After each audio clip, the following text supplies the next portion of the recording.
हर gym गोअर के दिमाग में, स्पेशली वेजिटेरियंस के दिमाग में ये सवाल ज़रूर आया होगा कि कितना डिफरेंस आता है एक वेजिटेरियन और एक नॉन वेजिटेरियन डाइट में। अब हाँ, एनिमल प्रोटीन ज़्यादा सुपीरियर है compare to vegetarian food sources.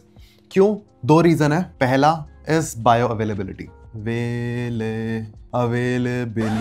ऐसा स्पेलिंग गलत हुई ना तो कोई कमेंट नहीं करेगा। Second is the amino acid profile. एक एक करके पकड़ते हैं। अमीनो एसिड प्रोफाइल को बाद में डिस्कस करेंगे, पहले पकड़ते हैं बायो अवेलेबिलिटी को। अब बायो अवेलेबिलिटी होता क्या है? जो भी फूड आइटम हमने खाया उसकी कितनी क्वांटिटी हमारी बॉडी एक्चुअल में यूज़ करेगी। अब मुझे ऐसा लगता है कि 90% लोगों को ये रेशियो ज़्यादा भी हो सकता है, नहीं पता होगा बायो अवेलेबिलिटी का मतलब, क्योंकि मेरे को आज जाके पता लगा है 10 साल के बाद। और इसको जानने के बाद जो दिमाग में फैक्टर है ना कि वेजिटेरियन या वीगन फूड सोर्सेज का बायो अवेलेबिलिटी कम रहती है, वो ख़त्म ही हो जाएगा। ख़त्म। ये देखो, किसी भी खाने की बायो अवेलेबिलिटी 3 फैक्टर के हिसाब से डिसाइड करी जाती है। Digestibility, amino acid profile double AP लिख दिया, एंटी न्यूट्रिएंट्स की क्वांटिटी। अब ये देखो, दूध की बायो अवेलेबिलिटी 1 है। 1 का मतलब ऑलमोस्ट 100% वो एब्जॉर्ब हो जाएगा और उसके न्यूट्रिएंट्स यूज हो जाएंगे।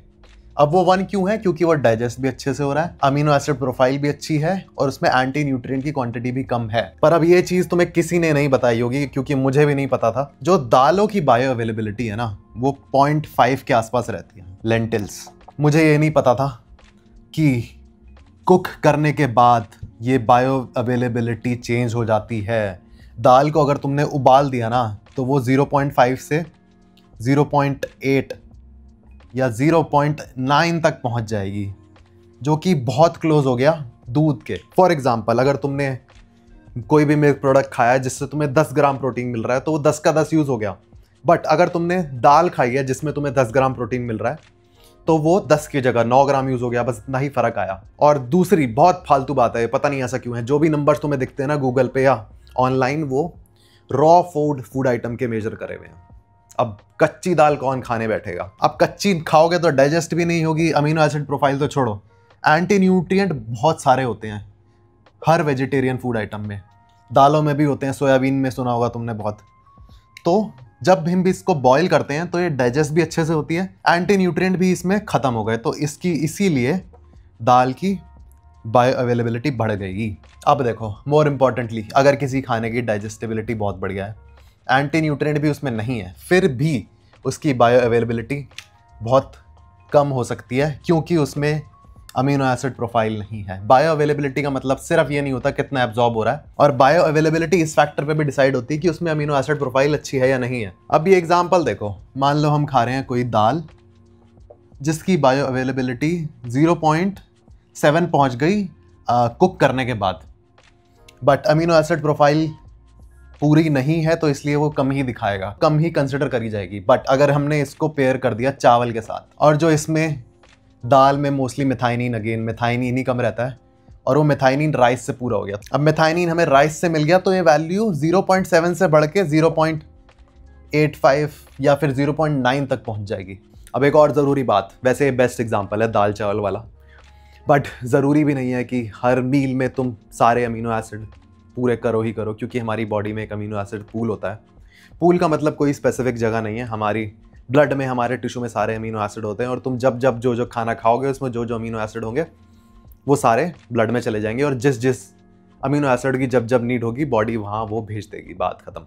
ओके, अब ये 9 के 9 एसेंशियल अमीनो एसिड मैंने लिस्ट कर दिए, ऑल्दो ये वैल्यूज़ लिखने की ज़रूरत नहीं थी सबकी, बट ठीक है। अब ये सारी वैल्यूज़ क्या लिखी हैं?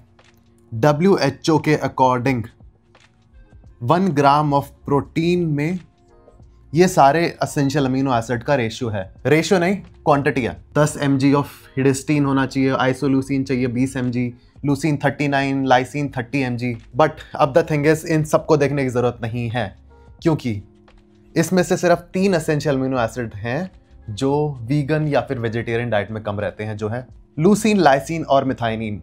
अब ये सिस्टीन मैंने साथ में इसलिए छोड़ दिया क्योंकि WHO ने जो इसका रिकमेंडेड डेली इंटेक है ना, वो कंबाइन दे रखा है। Although cysteine conditional amino acid है, ये हमारी बॉडी खुद ही बना लेती है। अब हम क्या करते हैं, क्योंकि ये 1 ग्राम के हिसाब से दे रखा है, हम कंसिडर करके चलते हैं 2 ग्राम के अकॉर्डिंग, एक एक करके पकड़ते हैं। लूसीन 39, इंटू 70 किलो के हैं हम, 70 ही लेके चलते हैं, एवरेज वेट सबका 70 ही होगा। 70 इक्वल टू कितना हो गया, जितना भी हो गया उसको मल्टीप्लाई कर देंगे 2 से, ये आ गया 5460। अब लूसीन हमें इतना चाहिए जब हम अपनी बॉडी वेट से डबल प्रोटीन इंटेक रख रहे हैं, जो हो गया 140 ग्राम के अराउंड। इतना लूसीन कैसे मिलेगा, अब ये देखो, मैं बहुत देर से यही पढ़ रहा हूँ अमीनो एसिड्स के बारे में मज़ा आ रहा है। अब सही बताऊँ ना तो ये अमीनो एसिड हमें डिस्कस करना चाहिए ही नहीं, क्योंकि इसकी क्वांटिटी इतनी कम नहीं है कि उसको हम कंसिडर करें। पी प्रोटीन में 1 स्कूप में इतना लूसीन है, हमने 2 स्कूप खा लिए, पूरे दिन का लूसीन खत्म। हम बाकी प्रोटीन सोर्सेस कंसिडर ना भी करें तब भी। सीड्स में कितना ज़्यादा है, 50 ग्राम सीड खा ली तो 1/4 ऑफ लूसीन हमें उससे ही मिल गया। सोयाबीन में बहुत ज़्यादा है, टोफू में बहुत ज़्यादा है, दालों में बहुत ज़्यादा है, इसको कंसिडर कर ही नहीं रहे, हटाओ इसको। लूसीन कोई इशू है ही नहीं वीगन या वेजिटेरियन के लिए, तो इसको हटाओ। Same goes with lysine. मैं वीडियो लंबी नहीं करना चाह रहा, मैं अपनी रिसर्च कर चुका हूँ, तुम भी जान के कोई फ़ायदा नहीं है तुम्हें, क्योंकि नहीं है। मेन जो दिक्कत आती है ना वो आती है सिर्फ और सिर्फ मिथाइनिन के साथ। ये ऐसा अमीनो एसिड है जो कंपेरेटिवली बहुत कम क्वांटिटीज़ में होता है किसी भी वीगन या वेजिटेरियन फूड आइटम में। अब इसका कलेश भी काटते हैं अभी के अभी। एक बार स्पेलिंग देखने के लिए छोड़ा हुआ है मैंने, स्पेलिंग नहीं आती। मेथाइनिन स्पेलिंग गलत नहीं लिखी हुई तूने पहले ही। अब WHO कहता है कि इन दोनों का कॉम्बिनेशन 15 mg का होना चाहिए पर ग्राम ऑफ प्रोटीन। 70 किलो के हैं तो 70 इंटू 15, डब्बा पहले बना ले, ये आ गया 1050। इतना mg ऑफ मेथाइनिन एक रेगुलर बंदे को चाहिए डेली। बट अगेन हम इसको डबल लेके चलेंगे तो ये हो गया 2100। अब ये मेथाइनिन तो मैं बताता हूँ आएगा कहाँ से। अब मैंने अपनी डाइट का ब्रेकडाउन करा हुआ है, मैं पहले ना लिख लेता हूँ फिर तुम्हें बताता हूँ। यहाँ पे क्वांटिटी लिख देता हूँ, 200 ग्राम टोफू। अब ये फूड आइटम मैं डेली खा रहा हूँ, अब इसमें मैं लिस्ट करूँगा कितना कितना मेथाइनिन मुझे मिल रहा है, फिर उसको टोटल करेंगे। और ये क्वांटिटी तो तब है जब मैं कम कैलोरीज खा रहा हूँ बहुत। अब टोफू से हमें मिल गया, टोफू में मेथाइनिन बता रहे हैं ये 200 से 230 mg 100 ग्राम में। बट मैं लोअर वैल्यू लेके चल रहा हूँ, मैं 200 के हिसाब से 400 आ गया, अगर 230 के हिसाब से लेता ना मैं तो 460 बनता। बट स्टिल मेथाइनिन की जो लोअर वैल्यू दिखा रखी है ना हर फूड आइटम की, मैंने वो पिक करी है 300। अब इनका टोटल करें तो हमारा मेथाइनिन आ रहा है 2000 मेथाइनिन आ रहा है। और अगेन ये लोअर रेंज है, अगर मैं रेंज के हिसाब से चलता ना तो ये 2200-2300 पहुंच जाता। अब ये जो 2000 भी आया है ना, ये सिर्फ और सिर्फ मिथाइनिन आया है। पर WHO के अकॉर्डिंग इन दोनों का कॉम्बिनेशन 1050 आ रहा था, जो अगेन हमने डबल करा था 2100 में। और हमारा सिर्फ और सिर्फ मिथाइनिन ही 2000 पहुंच रहा है, वो भी इतनी कम कैलोरीज में होके। अब इस सारी कहानी का निष्कर्ष ये है कि दिक्कत यह है कि वीगन या वेजिटेरियन फूड सोर्सेस को जनरलाइज कर रखा है कि हाँ इनकी अमीनो एसिड प्रोफाइल बेकार ही है। जैसे एग्जांपल देता हूँ, एक फालतू एग्जांपल आया दिमाग में, जैसे KTM को छपरी बाइक बोला जाता है। अब वो जनरलाइज हो गई है चीज़ कि KTM की बाइक छपरी ही है, चाहे कोई सेंसिबल बंदा भी चला रहा होगा ना तो भी ठीक है। अब सेम वीगन या वेजिटेरियन फूड सोर्सेज के साथ भी है। कुछ फूड आइटम ऐसे हैं जिनमें स्पेशली मेथाइनिन की क्वांटिटी कम है, तो वो कंसिडर करके जनरलाइज कर दिया है कि हाँ कम ही है, इनमें सब में ही कम है। बट ऐसा नहीं है, और एग्जाम्पल मैं तुम्हें दे ही चुका हूँ। बट ये भी सच है कि अगर तुम सिर्फ दाल रोटी खा रहे हो तो भी कुछ नहीं होगा, थोड़े बहुत फूड सोर्सेज ऐड ऑन करने की ज़रूरत है। और ये तो मेरे को बोल मत देना कोई कि एक्सपेंसिव है, अभी उठाऊंगा ना मैं लिस्ट। टोफू पनीर के आधे प्राइस में आता है। सीड्स मूंगफली से थोड़ी सी महंगी होगी, बस दोबारा नहीं छेड़ रहे टॉपिक, बहुत सस्ती आती हैं। और ये 2 फूड आइटम तो मैं रिकमेंड करूंगा सब ऐड ऑन कर ही लो अपनी डाइट में। ये शर्टलेस बोलनी चाहिए बात मुझे शायद, नहीं छोड़ो। अब द वर्डिक्ट इज हाँ एनिमल प्रोडक्ट सुपीरियर है, प्रोटीन की बात हो रही है तो।